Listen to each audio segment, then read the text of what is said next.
And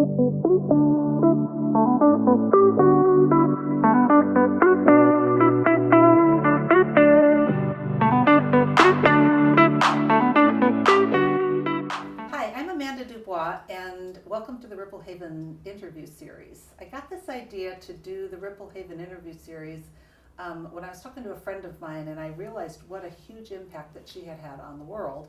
And I thought, well, I have so many friends, and so many of them have huge impacts on the world. And today I have Deb Sheehan, who's one of my friends, who's like a badass. And so welcome, Deb. Thank you. It's nice to be here.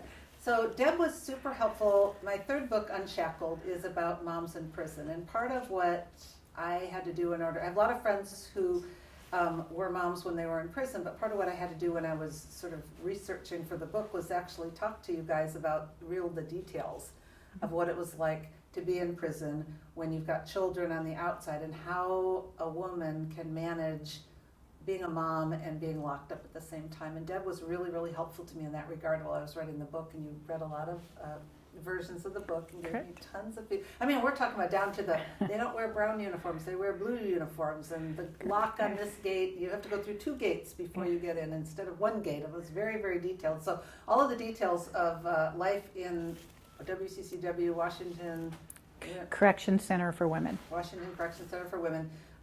Is thanks to Deb, and they're very accurate details. So thank you for coming and talking. What I really am curious about is your experience as a mom in prison. Like, what was that like? How old were your kids when you went in, and how did you maintain a relationship with them? So my youngest was 15 and a half, and my oldest, I was arrested on his 21st birthday. Oh. So it was a bit of a challenge and something he will always remember. Yes. I'm very fortunate that I was one of the mothers that I had a great relationship with them before I went in.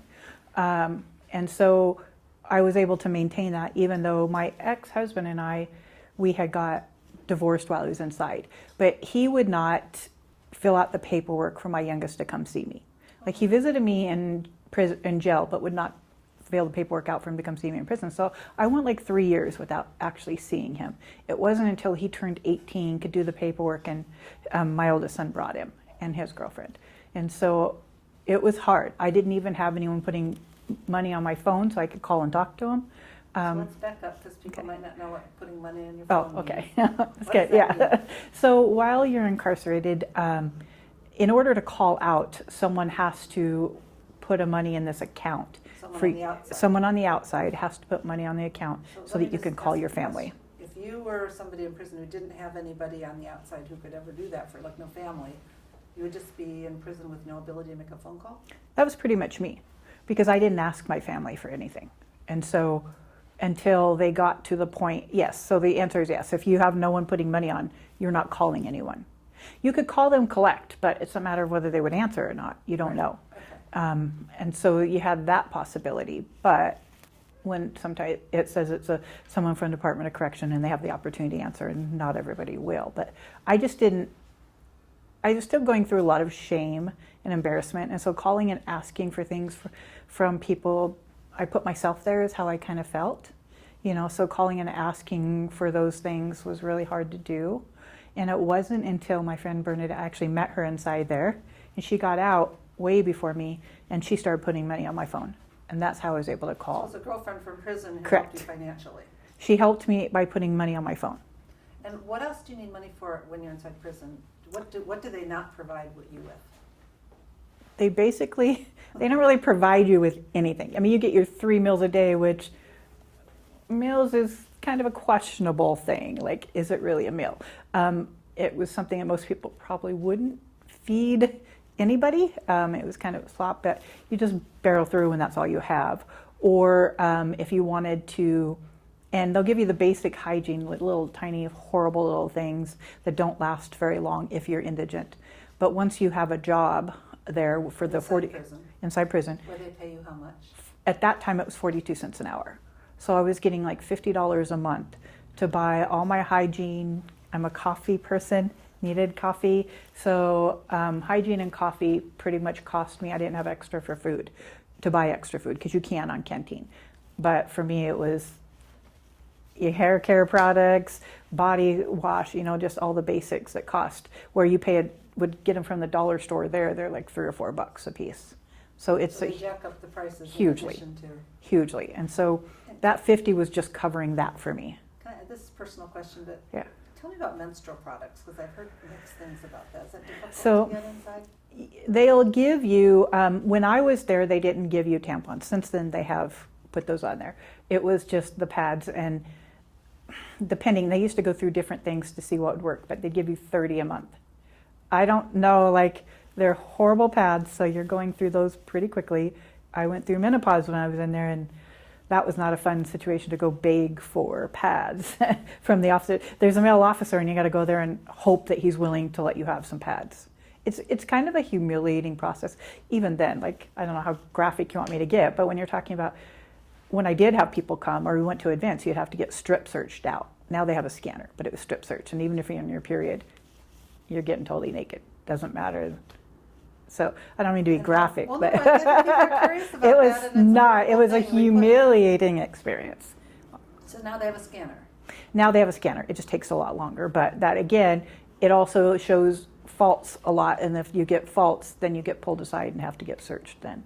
And what do you know what precipitated them getting a scanner? Was it pressure from the women inside, or That was family my members? understanding, because all of the prisons don't necessarily have them. The WCCW is supposed to be one of the trial places on having it, but they don't have one, and so it backlogs everything. So even events that I've planned while working there, some of those events, I could only have I had 80 people where before you could have 120 to 180, because they're only scanning one person at a time, where when they were strip searching, they're strip searching 4 or 5 at a time. So it changes the amount of people in a shorter period of time. Okay, so that's what it's like to be in prison, Okay. and you were unable to. I got completely off on a tangent, but Yeah. I think it's like we should know about Yeah, this, because just- we're, our society's like, oh, lock them up, and we don't think about what happens to, especially a woman, Yeah. when they get locked up, and there's all kinds of things Mm-hmm. that we should be thinking about, right? Yeah, and I just had this interesting conversation with my brother or with some family members this last weekend, because they had seen that meme about taking old people and putting them in prison because they get guaranteed food, they get guaranteed meals, they get a place to live, and I'm like, really? Let me tell you what that's like. No, you don't want that. It's not guaranteed medical, it's whatever people happen to want to give you. I was having a heart condition and they told me drink more water. I ended up having surgery after I get out. So it's like those kind of things that don't say it's better care, it's guaranteed. And the only thing you're guaranteed is you have a cot and you have a room. And yes, you will get food. Ish. What about menopause? Do you get hormones or anything? No, they didn't. With again, like I had bled pretty heavy, it's like 3 weeks of solid horrible. So I was iron deficient, and they did check that and they did put me on iron. But I didn't get anything else. I didn't get any special treatment. I didn't get anything different. Wow. It was pretty embarrassing. Okay, well, let's go back to being a mom in prison. Okay. And not talking to your son for 3 years? Yeah, I would talk to him occasionally. Like the first time I was in prison and I actually got to talk to him, is they had done, they started making it where you get like 1 free call a month or something like that. And so I was so excited to have it. I was in medium security because the length of time I had to be in medium. And I was in medium security, I'm on the phone. Finally, we're like 5 minutes into the conversation. And at that time it was a flat 20. You get 20 minutes and it's a flat fee. Okay. It wasn't per minute, it was just a flat fee. And so I'm on the phone for like 5 minutes with him and finally hearing his voice, and we're catching up and that. And they shut the day room down because people were too loud. Made me hang up my phone call and go back to my room. I was in tears, like even thinking about it makes me want to cry. I was in tears because that's the first time I heard my kid's voice in a couple of years.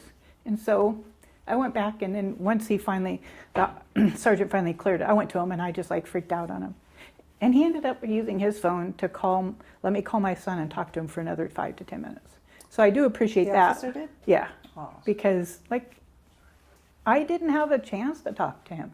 That's not my fault. I wasn't the noisy one. I would have preferred it to be quiet, but that's kind of how the whole system works there in prison. It's a continual punishment for everybody's behavior, no matter how good you are. And so what was the impact on your kids of being disconnected from you for that period of time? So It's an interesting thing. My boys are absolutely amazing human beings, and so they looked at it as a more of a positive thing. I was pretty much a hands-on mom, especially with my youngest. Like, I was bad. Like, I would get up in the morning, have my shower, go wake him up, turn on his shower, have breakfast ready. Like, I was hands-on. I took him to school, then headed off to work. Like, I was pretty much doing everything. I did all the laundry, all the housework. And so he said to me that the one thing that it did help him is to become more responsible, because my ex-husband was not doing any of that. That was not his motif. He just wasn't going to. And so for them, that was kind of like it taught him responsibility. On the other side of it, thankfully, I had that good relationship. So as soon as my youngest Dalton was able to come to see me, it was like nothing ever changed. Wow. What about other moms in prison? Did you observe how other families were being impacted? Absolutely. So that was one of the reasons I wanted to be so involved with you with this book, with Unshackled, is because when I was my first job when I got there was working in the law library, because my history was working for law firms.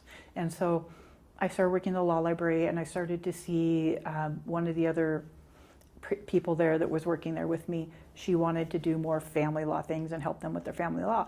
And that's when I started realizing more and more moms are coming in, like, with no contact with their kids. And even though they were like me, a hands-on mom, the kids were the only person there for them. So they either got farmed off to family that really had nothing to do with them, or they went into the foster care system. And so one of the things that was happening at that time was, at least it started when I was there back in 2014 and 2015, it started more where some of these outside organizations would come in and like IMAP and Washington Offenders Association. Incarcerated Mothers Advocacy Program. Yeah, so like the lawyers coming in to help you guys. They weren't officially, there was a lawyer that overseen them, but they were law students. Okay. And so, but there was other, like Washington Defenders Association, there was a few others that came in. Specifically for family law. For family law. Because that's something people forget Correct. about. Like when you think somebody's in prison, you think all they need is a criminal lawyer. No. But really they need a family law lawyer.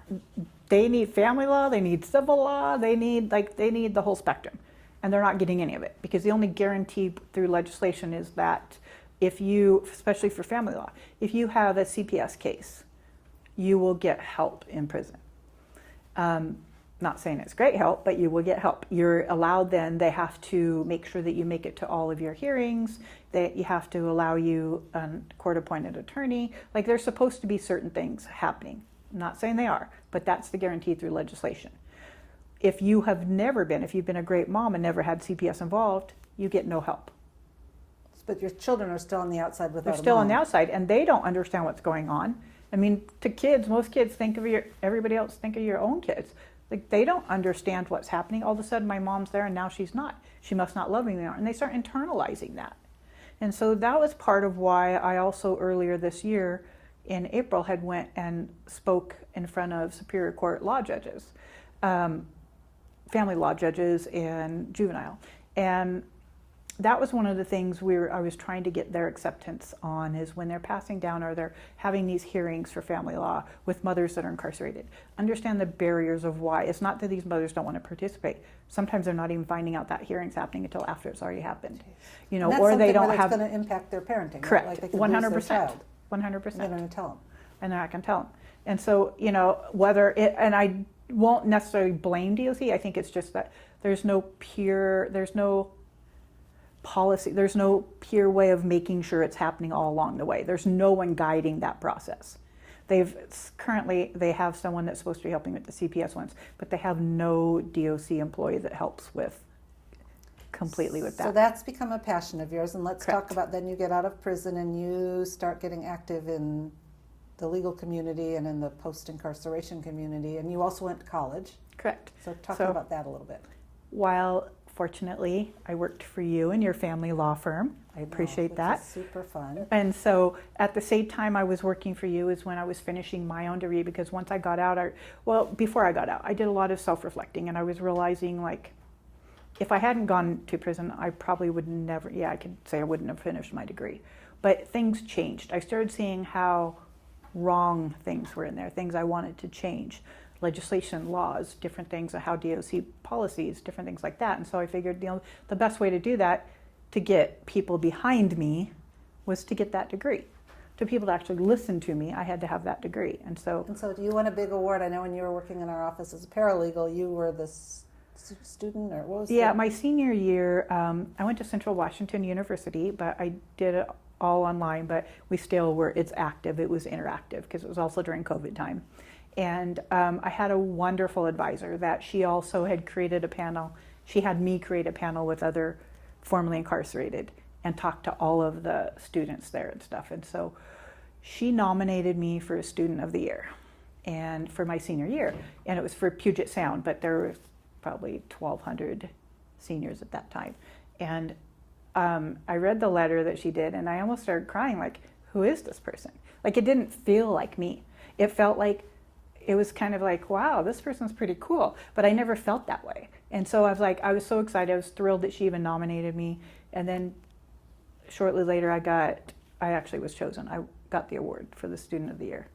And that to me felt like a great accomplishment. I mean, I was 55, like, hey, things are different as you're finishing now versus how it was when we were younger. So I took that, like, that meant a lot to me. That really, I felt like, it felt a little like I've mentioned before, like a little bit of the imposter syndrome, like, really, do I deserve this? I mean, I'm just doing what anybody else would probably do. So it just felt a little surreal. What anybody else would do, and then a whole lot more, because you care so much about people. So I do.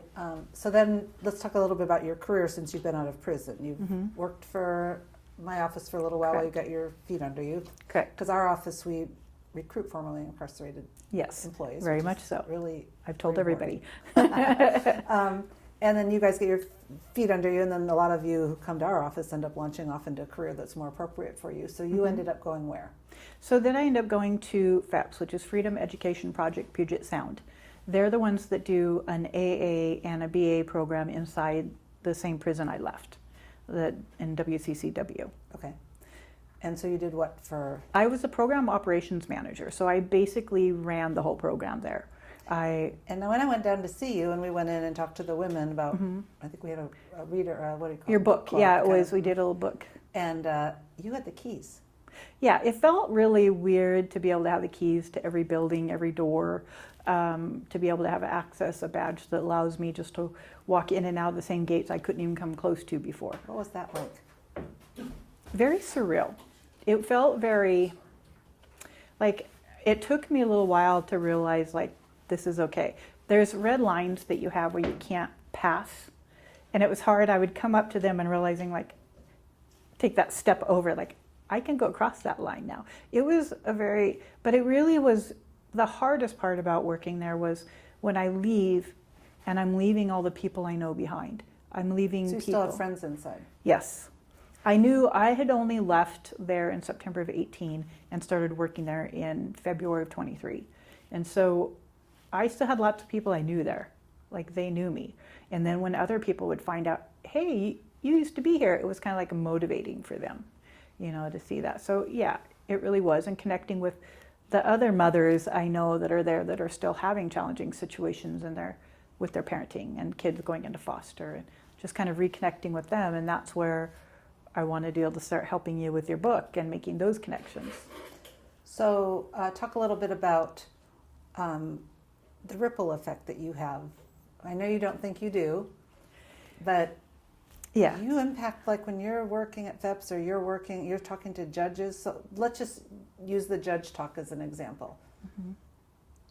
You're in a room full of judges, and none of them have probably been in prison. Mm-hmm. And none of them have really probably ever heard a heartfelt, speech or a panel from a mom who's been in prison. And so how did you want to impact them? Like, what message did you want to give them? And what would that then, and if all those judges took to heart what you told them, how would that then impact our community? So one of my focuses in understanding people, one of my things is always to understand people. Understand your audience, understand how you can reach them. And I knew that reaching them and telling them what they may see as, woe is the mom that got herself in prison. It wasn't about that. It's about the child. And that's how I knew I had to reach them, is to let them know, like, no matter how you may feel about this mother, like it motivates the women inside to have something to come home to keep that connection with their children. And it helps them to do well. For the child, it helps them to not internalize, what did I do that my mom doesn't want to talk to me anymore? What did I do that I can't see her? What did I do that I got taken away? Because regardless of whatever you tell a child, they're going to feel that way. I think we all know our children internalize a lot of things. And so that self-worth perpetuates, and it continues until they feel they don't have any self-worth as they're getting old. People are always going to leave them. Like, it's that kind of thing, and they end up going into the same, to sometimes being just as impacted themselves. And so my goal with the judges were to just get them to focus on the child and the child's needs, not what you think about this person, but how is this child going to feel in this? What truly is best for this child? And the judges were they asked wonderful questions when it was done, very impacted. I also, we did a PowerPoint, and because it was me and two other people, and we did a PowerPoint, and I had pictures of my boys when they came to visit me in prison in there, and my youngest would not like some of those pictures that were up there, but and so it just kind of like putting a face to it, regardless of what people think. Oh, you have white privilege. If my white privilege gets you the benefits you need, does that matter? And not that I feel white privilege, because you don't know my life. You don't know what I've gone through. You don't know what I've been through. So calling me privileged feels a little uncomfortable to me, as I'm sure it's intended. But, so my goal was to kind of change their minds. And when they're getting in front of those family law situations, I asked them, please, in understanding that the mom's not just not appearing, DOC has no obligation to help them appear for these family law cases. So in other words, when a mom in prison has a family law matter that's going to be heard in court, it's not just so, like we all see on TV, they drag the person in the orange jumpsuit into court for criminal hearings. Yeah. They don't do that for family law. So if there's a hearing in front of a judge where a mom who's been in prison is going to lose, they're going to put her child in foster care, or, somebody's going to take custody of her child, she doesn't necessarily have a right to be, like, they don't have to take her to There's that no hearing. Obligation. So for she the has DOC. to really, really fight. Yes, and hopefully she has the right counselor that will help her be able to do a hearing in his office, But then again, there's procedures for that. You know how it goes. You have to put a notice up here. I mean, somehow you have to notify the court you're going to be there, and that, And it's on Zoom or something. On Zoom. And okay. so there is opportunities if the right things are in place to make that happen. But the stars have to align just Correct. right for a mom to show up in a Correct. hearing. And hopefully they've children. heard about it. I mean, I have talked to one mom who said that she didn't even know she lost her kids until one of the records people came down and had her sign this form. She lost her kids and she didn't know it? No, because they had her come. They had one of the forms. She had one of the records people who gets all of that information, the court documents and stuff, came down and said that CPS or DCYF was taking your children to sign this, like you lost your court case. And she's like, I didn't even know I had a court case. Like I had a court When appearance. you say lost your children, you're not saying they're put in foster care. It's like they'll terminate your parental rights. Correct. And that happens a lot. And, I can't honestly think of what the act is right off my mind. I don't know if you know, but there's an act that was, and I had a conversation with judges about this too. There was an act that was initiated many, many years ago that stated that if your kids are in foster care for over 18 months, they have a right to take your parental rights away. And so if a mom got sentenced to prison for 3 years, they say that they try not to do that, but we know it doesn't. It just depends. There's so many variables. There's no guarantee it will, and there's no guarantees it won't. and then when I was writing that book, I asked you to do some research and sort of like a white paper on what happens to those kids. Those kids have a real high risk of then going into the system, right? Correct. They get parental rights terminated, or they get put in foster care, but there's nobody who loves a kid like their own mom, Correct. right? Correct. And a lot of the dads what happens with the dads? A lot of them, the dads don't. A lot of them, like a lot of the women I've met, it's a very dysfunctional relationship that they've had with the father, or they have not been involved in the kids' lives at all. That they've been the single parent to majority of times. Rarely do you have a situation where, like with me, where my ex and I were still together and, my son just stayed with them. You don't see that very often. Most people go to prison. these women have traumas and issues, and usually it's perpetuated by the domestic violence or whatever situation the man is, and so it's a lot of single mothers that end up in the system. If they had a husband, their father was involved, or the father's in prison. So, so it's easier for the foster care to take them away when there's no one there for them. So these children then, we've taken away their mom, their dad might not be involved, we're going to put them in a system. What would be a better solution? It's a very challenging situation, I think, all the way around. I think it never should the mother lose contact with their child or lose the ability to parent just because they're in prison. Like they shouldn't have to pay for a phone call. Correct. They shouldn't. They should be able to be involved. I knew one of my good friends that was there. She was able to actually manage. She worked it out because her son was with a family member, that she could actually be on the phone present for her child's school meetings, like the parent-teacher conferences. Mm-hmm. So it's feasible. It's just a matter of whether the system wants to work with them or not to do that. And is that something so you've now moved on from FEPS, and what do you think is next for you? That's a good question. I really have a hard time narrowing down what needs fixed. Like, I'm trying to stay on this parenting mode because that's just easier for me right now. I feel like there's so many different things. Like, when I got out, there were so many things I wanted to fix and do.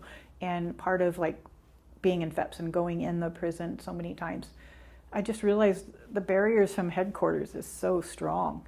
Like, it's hard to change inside the prison because of headquarters. People that are not even there on a day-to-day basis are the ones making the decisions for how this prison is run. They have a women's prison division now that's supposed to make changes. I hadn't seen them. I don't know. I mean, maybe they are in some other avenue, but I think they're just not invested. They're not there. And so that was part of what I was trying to do before I left FEPS, was trying to help change that, trying to get those programs back in there so mothers can get guidance, family laws. But I still kept hitting brick walls, getting ignored on trying to get those organizations back in there. So what would be, if you could wave a magic wand in the family law arena to reunite or to help maintain relationships between mothers and children, what would that look like? I think that it would starting with the organizations going back in to help mothers who are in those situations to even know what to do. They don't even know what their next step is. And so just to at least start that process. Then even if kids are in foster care, maybe starting something where there's ways or means to get those children into the prison to visit with their mothers. You've got to keep that connection. Someone had said that, well, the traumatizing of the kids going through the front gate and do all of that, the kids don't care. I talked to lots of people who their kids came to visit them. Their kids do not even consider, like, they don't even know what razor wire means. Like, all they know is they're going to see their mother.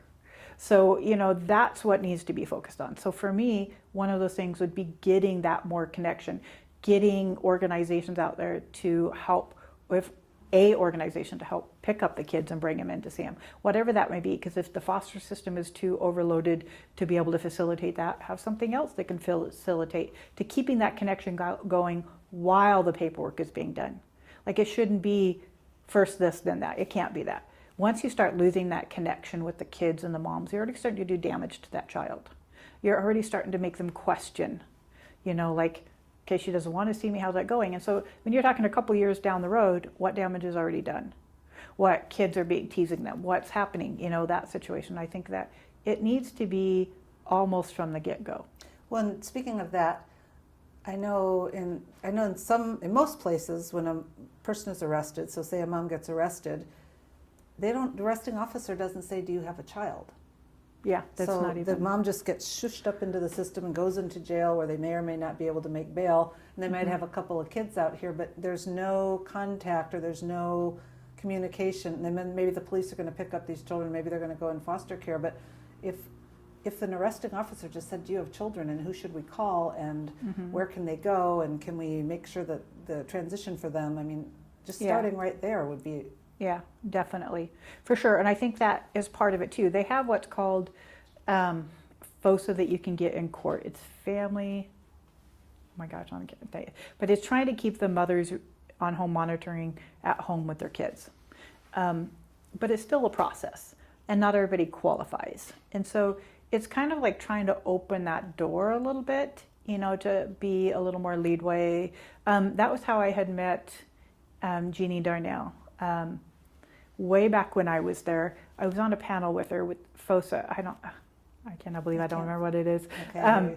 But it's like connecting the parent with the child, and they could go home from court. You can get it, and it will take you home. It'll let the mother stay home with the child. You can also get it for like you can also get it while you're incarcerated for like your last year or something like that. But even then, they were backlogged, and it's stringent, and it's hard to get. And then if you have a violent crime, you don't get it. And that was one of the things one of the bills I was working on with Jeannie Darnell, she was senator at that time, in there, is trying to add violent offenders on to the FOSA bill. Because even if whatever they consider violent offenses are pretty generic, even if that doesn't mean you're not going to eventually go home to your child. That doesn't mean that you're not going to have contact. Wouldn't it be better that it's a supervised continuation, starting it on a healthy way than, hey, there's the door, goodbye, have fun with your kids. It's like there's no connection. It's a very punitive society. And so they would much rather punish the person's behavior than understand the ramifications or the ripple effect of what that would be. There's a ripple effect, right? And it's a definite ripple effect. Right. You can't pull kids away from their... Think of the kids that have been violently beat. They still want their parent. So when you have these kids that are what they consider a healthy environment, they're being taken care of, they're doing that, and all of a sudden our mom doesn't want to be there, is how they perceive it. They just don't want to be there. There's going to be an effect. There's going to be. It's like even with my son. There's good, there's bad. I mean, it doesn't mean I remember calling him. I was able to call him more when I was in jail for 9 months because my ex was putting money on my phone, and I call him and I said, man, you believe I've been here 6 months? And he's like, I try not to even think about it. I just try to think that you went away to work and you haven't came home yet. Oh. And it's those things that kids don't understand. And he was 15. So figure he was having a hard enough time. Imagine a little child that has no concept what the world's like. So it's interesting, sort of to wrap up. You have this ripple effect of doing all this great work in the community and teaching judges and working with people to help them get their education and helping people understand the impact of when we incarcerate moms. And then the ripple effect over here is, what are we doing to our children, we as society doing to these children who kind of belong to all of us, because everybody's complaining about, there's too much crime and stuff. And the way I keep looking at it is, well, a lot of those people who are committing crimes now are these children who felt like they were abandoned and maybe made some bad decisions because they didn't have their mom around. So you can be on that ripple effect side, or you can be on this ripple effect side. Correct. Don't you think? And it's generational. So you figure the child that was put into foster care, and we've heard good and bad. There's good foster homes, and there's not so good foster homes. And you're hearing that. So how, again, when you're taken into a foster home with people that are not doing it for the right reasons, whether it's financial gain, whether it's just to make them look good, and whatever it may be, they're not treating those kids well. And so how is that child to go on with a healthy self-esteem, which is what you kind of need to go on and move it forward.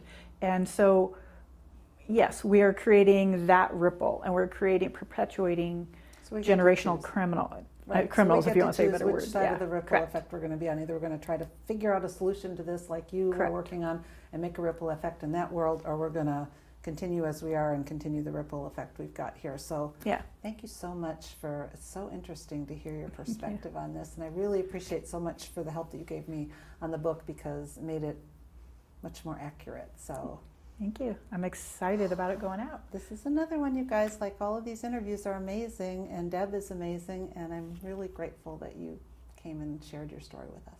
Well, thank you for having me, and I appreciate you more than you'll ever know. Oh, so sweet. I like it. Can't wait to see this in a movie form. We're working on that.